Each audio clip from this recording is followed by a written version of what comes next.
Gold trusted gold buyers. మీరు తాకట్టు పెట్టిన బంగారాన్ని విడిపించి ఈ రోజు ఉన్న మార్కెట్ ధరకు కొనబడను. మహాభారత యుద్ధంలో అర్జునుడు అంత పెద్ద విలుకాడు అని పేరు రావడానికి కారణం ఆయన నీటిలో చూస్తూ ఒక పక్షిని కన్నుని బాణం వేసి కొట్టాలి అని అంటే అప్పుడు ఆయనను ప్రశ్నించారట, నీకేం కనపడుతోంది అని. నాకు పక్షి కనుగుడ్డు తప్ప ఏం కనపడట్లేదు అన్న జవాబు చెప్పాడట. ఆ రేంజ్ ఫోకస్ ఉన్నవాడు కనుకనే అర్జునుడు మహావిలుకాడు అని పేరు తెచ్చుకున్నాడు. ధనుర్విద్యలో మహామేధావి అని.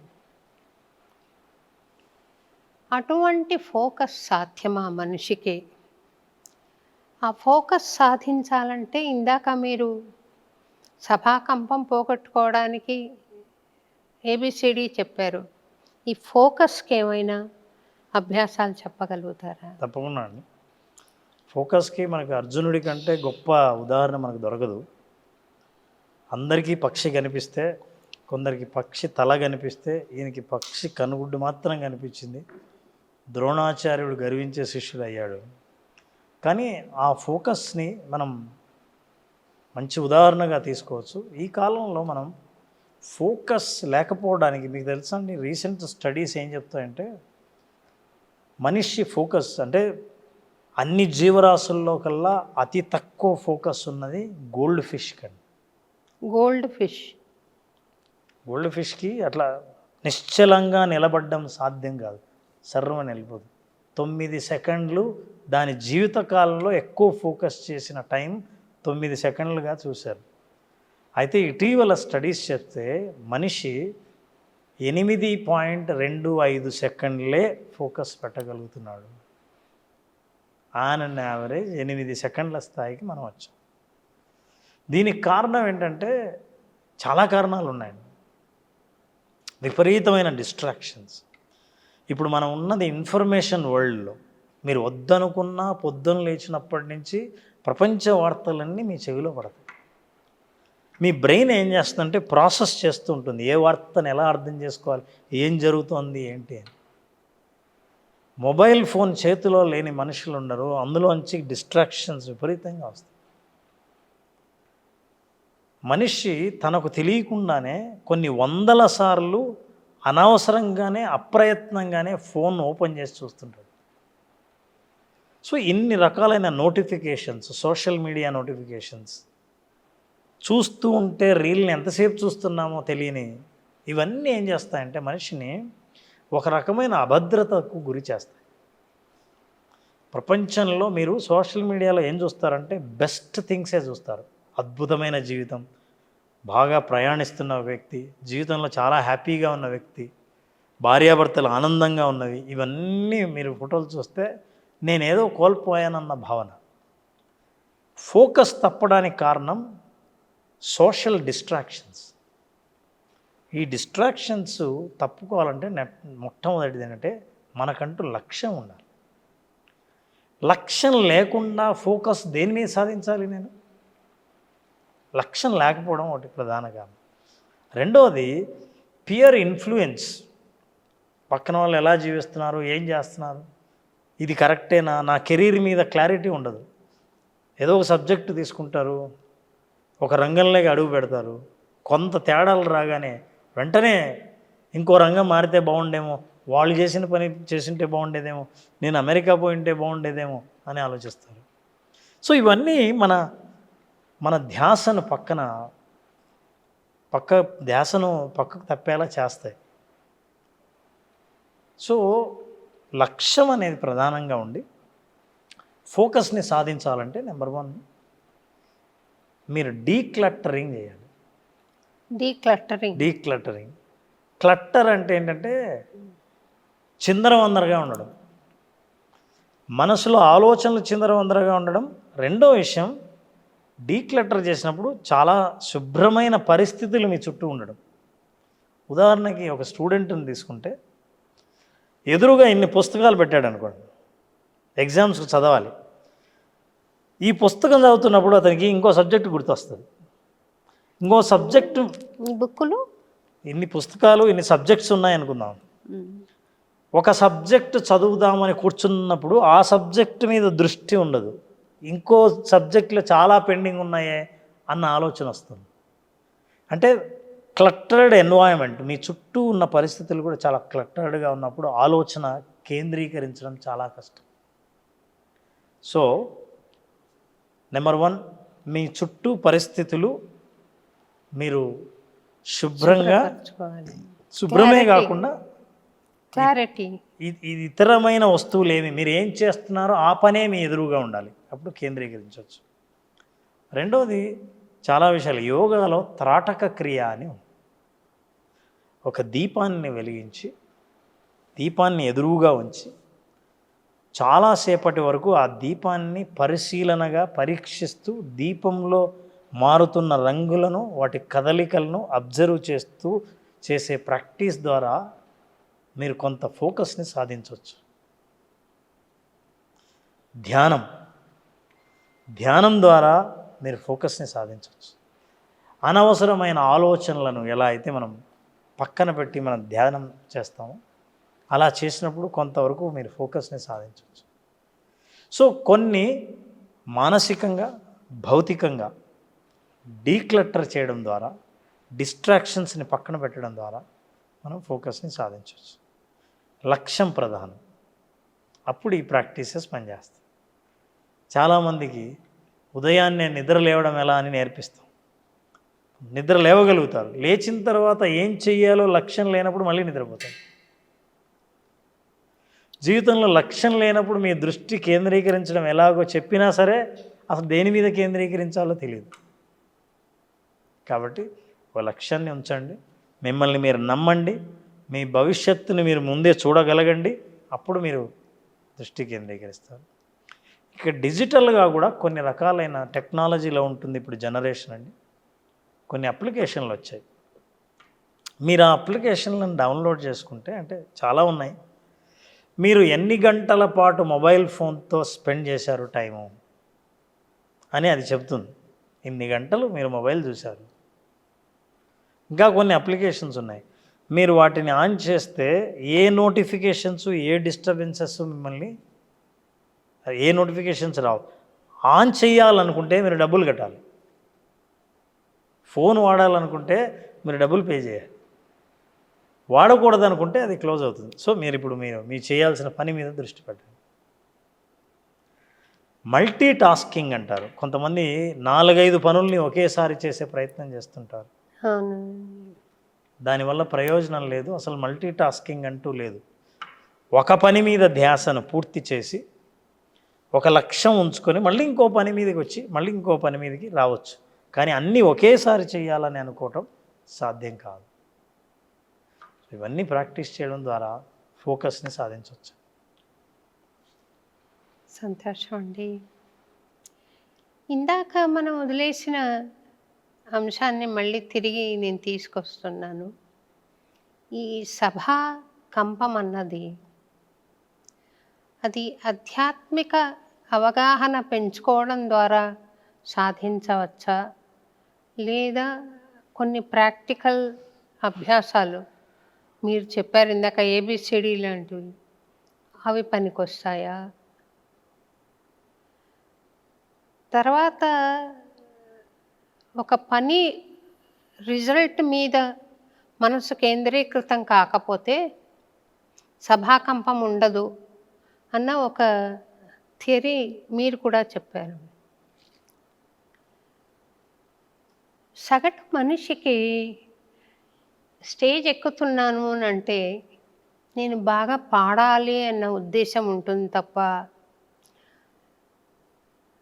ఎట్లా వచ్చినా పర్వాలేదు నా ప్రయత్నం నేను చేస్తాను అనే ఉద్దేశంలో వెళ్ళే వాళ్ళు చాలా అరుదుగా ఉంటారు అనుకుంటాను. Unless the mind is totally hooked on to spirituality. లేకపోతే సగటు గాయకుడికి కానీ గాయనికి కానీ ఎలా ఉంటుందంటే వేదిక మీదకి వెళ్ళి బాగా పాడాలి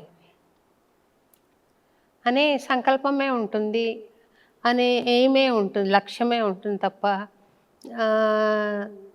నేను వేదికకి వెళ్ళి నా ప్రయత్నం నేను చేస్తాను, ఎలా అయినా పర్వాలేదంటే వాడు యోగి అవుతాడు. కొన్ని ప్రకృతి సిద్ధాంతాలు మనం అర్థం చేసుకున్నప్పుడు దీన్ని సాధించడం కష్టం, చాలా సులభం, కష్టం ఏం కాదు. ఏంటి అంటే అద్భుతమైన గాయకులు ఎవరైనా సరే ప్రపంచంలో వాళ్ళందరూ ఒక గేటు దాటి వెళ్ళిన వాళ్ళే. ఆ గేటు గుండా మీరు వెళ్ళాల్సిందే. ఆ గేటే ఫెయిల్యూర్. చాలామంది ఫెయిల్యూరు సక్సెస్ రెండు వేరు వేరు అనుకుంటారు. అపజయం విజయం, మనం విజయం వైపు వెళ్ళాలి తప్ప అపజయం వైపు కాదు అని. కానీ విజయానికి వెళ్ళడానికి దారి అపజయం నుంచే వెళ్ళాలనే విషయం చాలామందికి తెలియదు.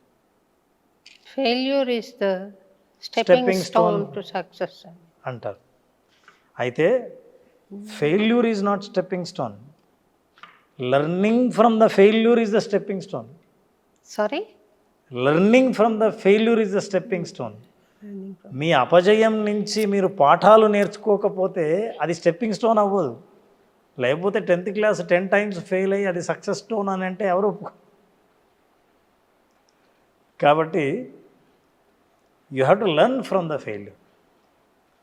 పర్ఫెక్షన్ అనేది, ఎక్సలెన్స్ అనేది ఫెయిల్యూర్తో మొదలవుతుంది. కాబట్టి దాన్ని యాక్సెప్ట్ చేసి మీ దృష్టిని బాగా పాడే ప్రయత్నం మీద దృష్టి పెట్టండి. ఫర్ ఎగ్జాంపుల్ మీరు చూడండి, భక్తితో భజన చేసేవాళ్ళు తమ గొంతు ఎంత బాగుందని చూసుకునేవాళ్ళు ఎంతమంది? అక్కడ భక్తి ఉంటుంది, కానీ నా గొంతు బాగుందా లేదా అని ఆలోచించాల్సిన అవసరం లేదు.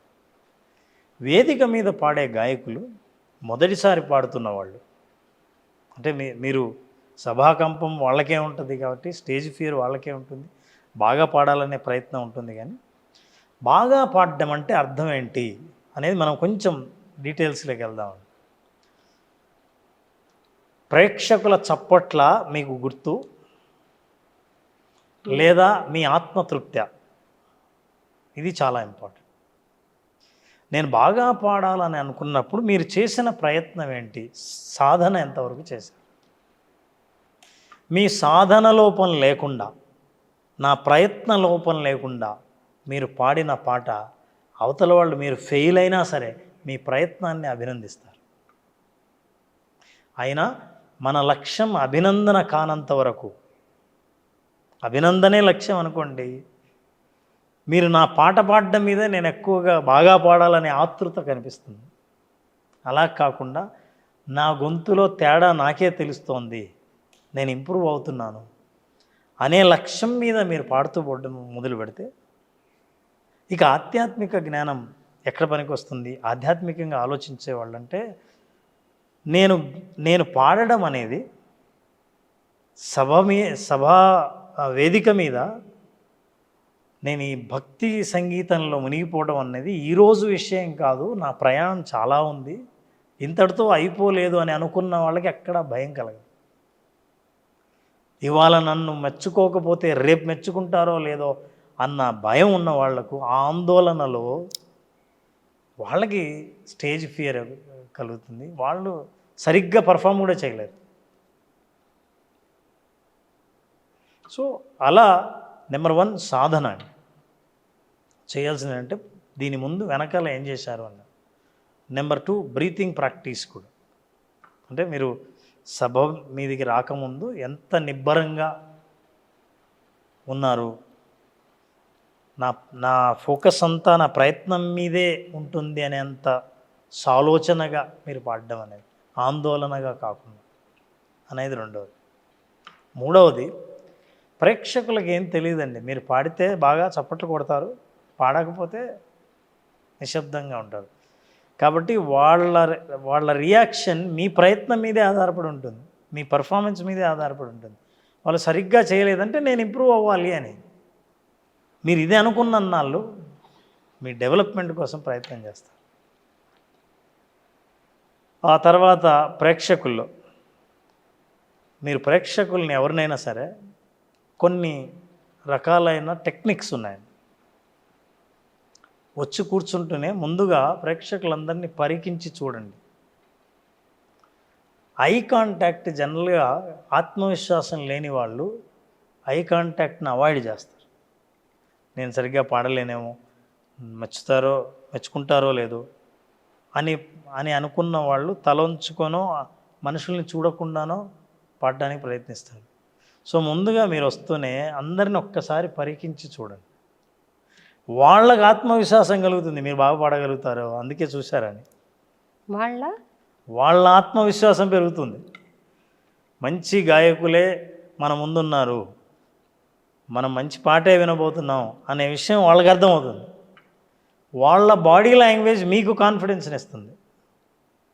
So these are all simple techniques you can follow. ఇంకా చాలా ఏ టెక్నిక్ అని, జెడ్ టెక్నిక్ అని చాలా వేదిక మీద ఉన్నాయి. A technique? అవునండి. అంటే ఇప్పుడు మీరు వేదిక మీద అందరూ జనాలు ఉంటే ఎవరిని చూడాలి, ఎలా చూడాలని అనే కంటే ఈ మూల నుంచి ఏ గీస్తారండి, మధ్యలో ఇలా గీస్తే మొత్తం మీ సభనంతా మీరు కవర్ చేస్తారు. కళ్ళతో, మీరు వేలుతో కాదు, కళ్ళతో ఇలా ఒక్కసారి ఇలా చూడండి, అందరినీ చూసినట్లుండి. మీరు బాగా గమనిస్తే మంచి గాయకులు, అనుభవం ఉన్న గాయకులు కూర్చుంటూనే పాట మొదలు పెట్టరు, ఒక్కసారి సభను పరికిస్తారు,